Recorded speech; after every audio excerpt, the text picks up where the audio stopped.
एक सुनार था, बड़ा सुंदर प्रसंग याद आया मुझे।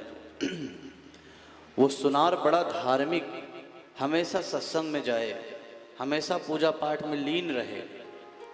तो एक बार उस सत्संग ने उस सुनार ने दो मूर्ति बनाई और दोनों मूर्ति एक ही धातु की बनाई। बोले दोनों मूर्ति सोने की, और दोनों मूर्ति का वजन भी एक ही जैसा, और दोनों मूर्ति में कोई अंतर नहीं। बोले दोनों मूर्ति एक ही समान, एक ही धातु की, एक ही वजन वाली, कोई अंतर नहीं। अब उस सुनार ने जब उस मूर्ति को बनाया तो उसे प्रदर्शनी में रखा और लोगों से प्रश्न किया। कहा कि ये एक मूर्ति है 10,000 की और एक मूर्ति है 10 लाख की। अब आप लोगों को बताना है कि कौन सी मूर्ति 10,000 की है और कौन सी मूर्ति 10 लाख की। अब महाराज जितने भी लोग आए उठा उठाकर मूर्ति को देखें चारों तरफ से, कहे धातु भी एक, साइज भी एक जैसा, स्वरूप भी एक जैसा, कोई अंतर नहीं, लेकिन एक मूर्ति 10,000 की और एक मूर्ति बोले 10 लाख की, क्या अंतर है? सारे लोग उलट पलट करके देख रहे, लेकिन किसी को उसका उत्तर नहीं मिला। बगल से एक महात्मा जी जा रहे थे।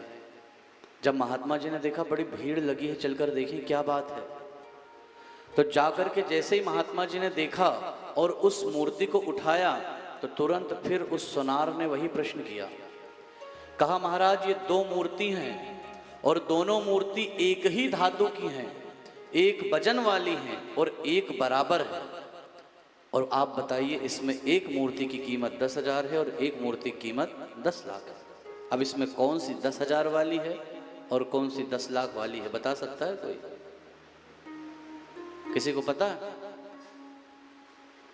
महात्मा जी ने कहा हम बताते हैं। बगल में एक रस्सी रखी हुई थी, उस रस्सी को उठाया और रस्सी को बढ़िया पतला करके खूब बुन लिया, और क्या किया, बोले उस रस्सी को, पतली सी रस्सी को मूर्ति के एक कान में डाला, दूसरे कान से निकाल दिया, बोले ये 10,000 वाली है। और दूसरी मूर्ति में, बोले दूसरी मूर्ति के एक कान में डाला और वो कान के माध्यम से होते हुए हृदय में प्रवेश कर गई, वो मूर्ति 10 लाख वाली। प्रेम से बोलिए राधे राधे। कहने का तात्पर्य कि जो श्रोता यहां से सुनकर के यहां से निकाल दे, वो श्रोता कैसे हैं? बोले 10,000 वाले। और जो श्रोता यहां से सुनकर के हृदय में कथा को प्रवेश करके ले जाएं और हृदय में ले जाने के बाद उस पर मनन करें, उस पर चिंतन करें, समझ लो वो उच्च कोटि के श्रोता हैं। ये श्रोता के लक्षण है।